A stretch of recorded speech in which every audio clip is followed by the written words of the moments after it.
Let's talk about minions, armies, hordes, groups of enemies in combat. We've certainly discussed the benefits of running a solo monster, how you can plan ahead, how you can divide up the encounter, how you can make sure you're focused on your players having their turns, and having a swift turn yourself with just that one monster to manage. But that doesn't mean you're not seduced by a nice Helm's Deepery, a big climactic army, or maybe you just want to run a pack of wolves, but a big pack of wolves. And what DM doesn't love a zombie horde? Well, there are some specialty rules associated with organizing a large encounter for your players. And I've talked before about how much I enjoy the scaling in 5th edition. Monsters' ACs and chance to hit stay relatively the same across all levels, while their hit points and damage go up. This means 5th edition didn't have to design specialty grunts and army men for higher levels. You want a hobgoblin army? You use the same hobgoblins you used at the early levels. It's easy on you because you don't have to home rule anything, and it's in the original sourcebook that you already had. For the players, they get to refight something that may have given them trouble in early level and see it now in mass and deal with it in mass. It's a very real RPG fantasy. But there are some specialty rules associated with designing this encounter. Let's say you have 4 level 5 players, just to keep it easy. A medium encounter for them is 2000 XP. The Hobgoblin is equal to 1/2 challenge rating, or 100 XP. You do not make them fight 20 Hobgoblins. That would be insane. They still have a really good chance to hit. 20 attacks on your players means there's a very good chance they'll be able to hit. Hobgoblins are particularly dangerous because they have martial advantage, an ability where once per turn a hobgoblin can deal an extra 7 damage to a creature if that creature is within 5 feet of another hobgoblin. 20 chances to do 13 damage each might wreck your players. But the designers have planned for this. They call it adjusted XP or an XP multiplier. When you're designing an encounter with multiple enemies, you need to take into account that you are making multiple attacks. You have a higher chance to deal your damage because of that. And in this case, if you're using a lot of small health minions, there will be overkill. That level 5 player might put out 15 damage, but only 11 of it is used to kill the hobgoblin. The rest of that just disappears into space, meaning the encounter's harder. That damage isn't accounted for. So to make that level 5 encounter at 2000 XP, we can't take a Banshee worth 1100 and another Banshee worth 1100, slap them together, and say that this encounter is now worth 2200. These two monsters together, actually that's a rather scary encounter, are making 1.5 multiplier of XP. The double Banshee encounter is actually worth 3,300 XP, which is getting over the hard, maybe even into the deadly territory.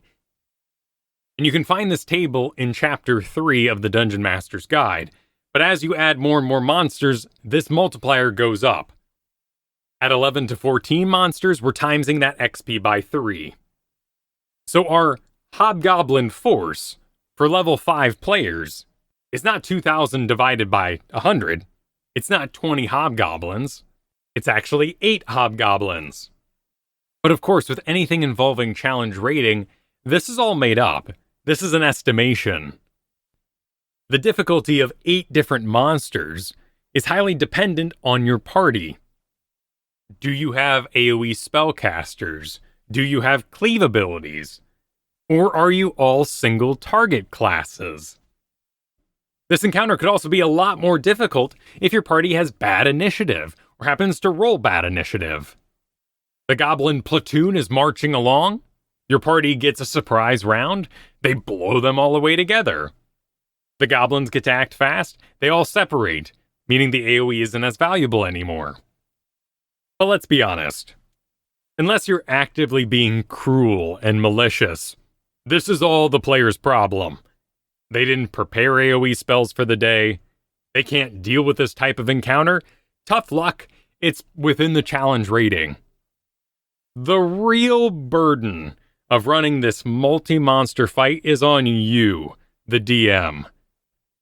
It is difficult and time-consuming to manage 8 different tokens, each with 11 hit points, with their own positioning, with their own actions, and bonus actions. And how are you going to know on the initiative board which hobgoblin is which? You going to number them? You going to name them all? That doesn't solve the problem that your turn, your multitude of 8 turns, is taking up a huge amount of time at the table. You want to be the beacon of focus. You want to be the example for how smoothly a turn can go, so your players hopefully emulate you. Moving each token individually is going to be too much. And this is where you can start home ruling some things. Having a lot of minions is very video gamey in the first place. And 4th edition embraced that. Now they went a little too far. They basically made World of Warcraft the board game. But the minion classifier philosophy is still useful to you here in 5th edition. Minions had 1 health. 1 health only. They took no damage on saves, so if they dodged the fireball, they would live, but 1 health. This means when they got hit, they would die. When your players are mowing through multiple monsters, getting them to skip damage was a huge time saver. On your end, you also had set damage, and this is included in the Monster Manual monsters. You will see the average damage that they deliver on an attack, and I fully suggest you use it here when you're dealing with hordes. And you should absolutely still take advantage of these abilities like Martial Advantage, but we can go even further to make this easier. Divide up your minions' types of actions into a way that works best for you and the encounter. So here my hobgoblins are wearing chainmail and they have shields. They have some sort of military-industrial complex. They're also decently intelligent. My players fought them earlier in the campaign, so I want to emulate those tactics again, but they're now en masse working for my big bad. But they're also living beings, they're not machines. So I want to make sure they don't just move like automatons. You know when you ask your players to make a level 3 character, and it's way more optimized than their level 1, 2, and naturally progressing character because they learn things along the way, they change their tactics for the campaign. Well, same thing can happen here if we have all 8 hobgoblins move at the exact same time. We will always make sure they have martial advantage. They will move together in perfect flanks.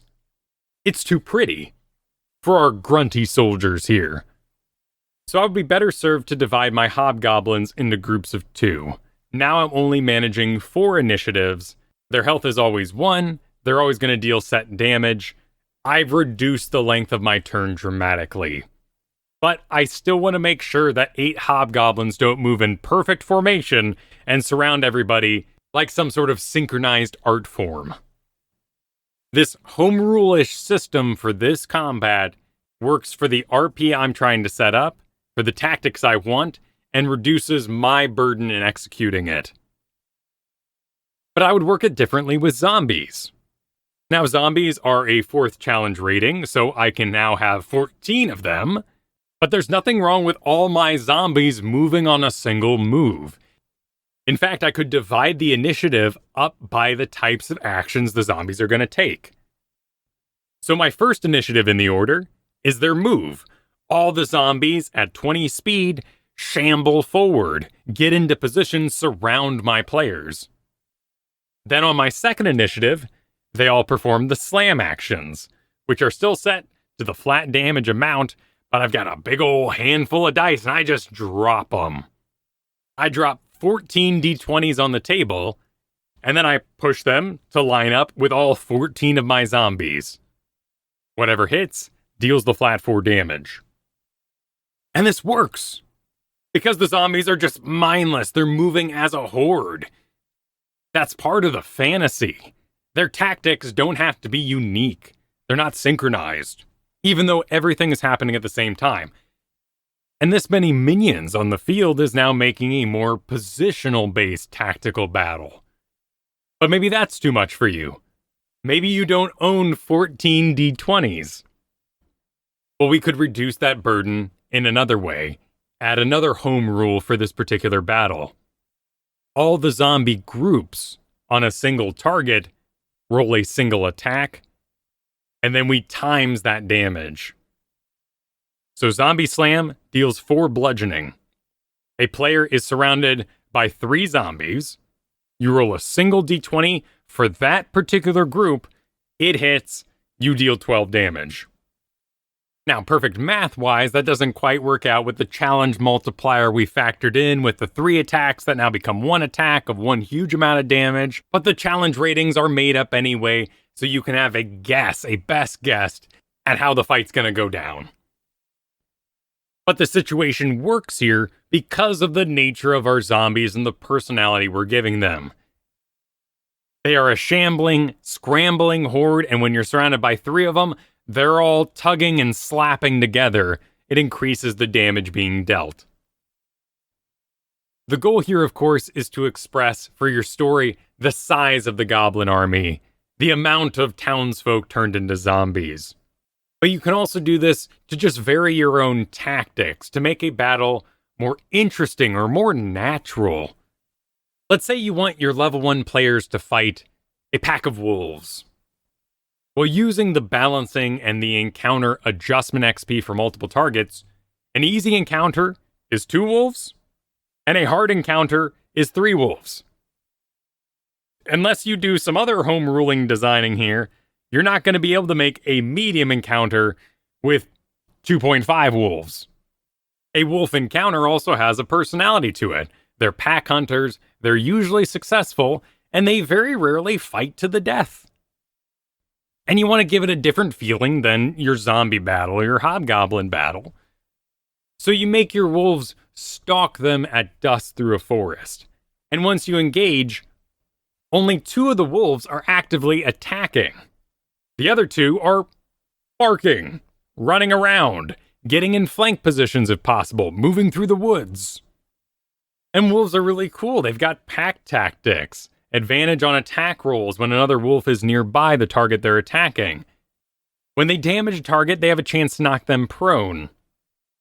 So with 2 wolves actively attacking, getting these advantage attacks off, the other 2 weaving in, disengaging our previous wolves, bringing in another healthy wolf, we've got a really interesting tactical encounter here, and we're not training our players to be murder machines. When 1 wolf is heavily injured, the whole pack runs away. 1 wolf goes down, the pack certainly runs away. But we've also created a situation where you might be burdened because you're managing 4 different wolves, and 2 are role-playing the whole time, which might be difficult to remember which wolf was which. So you've got another option to run this sort of combat. We could grab the dire wolf statistic, and then divide its hit points by 4, making 4 10 health monsters. Now, this entire group of 4 is going to move on 1 initiative, but the monsters, the dire wolf, worth the full challenge rating of 1, a full encounter for our level 1 players here, is divided into 4 bodies, but still with 1 attack. 3 of these wolves still move around, looking to activate the pack tactics advantage roll, but only 1 per full round is making that attack. And we could even call that one the Alpha, and decorate it in an interesting way with a cool colored mane or what have you. On your end, you're only managing 1 attack, otherwise your other 3 movements that happen at the same time on that same initiative are about setting up your 1 monster's attack. And it's cool that this recommendation gives your fight personality that's very different from another fight. The best part is really that when you roll that attack, that 1 attack from your 4 dire wolves, it has weight, it has meaning. You can spend the time saying where they bit, how they pulled them prone. The big trouble with minion fights is that things just turn into numbers, and the role-playing gets lost. You can say Dungeons & Dragons combat is only as exciting as you can make it, but it's also only as exciting as you can manage, that you can actually pull off at the table when it's performance time. And of course, these aren't the only methods you could perform to make that sort of theming for your combat. You don't want to manage 4 direwolves? You only have 2 direwolf tokens? Well, we could say in the theater of imagination that each token has 2 wolves on it. Instead of 16 zombie tokens, there are only 4, but each zombie counts as 4 zombies. We've just totaled that health together for them. Now we're only moving 4 tokens. All about what you can manage. And one final note, avoid spawning. Let your players know exactly how many minions they're going to be facing. If the horde is infinite, let there be a final boss in the area that turns it off. Maybe they have to deactivate the golem generator. Maybe there's a final boss making these zombies. Something has to be in the players' minds that lets them know this is going to end. Trivially, spawning more and more hordes that walk onto the map isn't very fun. And players are already trying to economy their spells and their abilities. They will feel cheated if they go blowing something before the actual final enemy arrives. You can find more about this show over at kylefergusson.com, 2 S's in Fergusson. Music was by Brian Griffith, and I'll see you next week with more EM Gives Inspiration.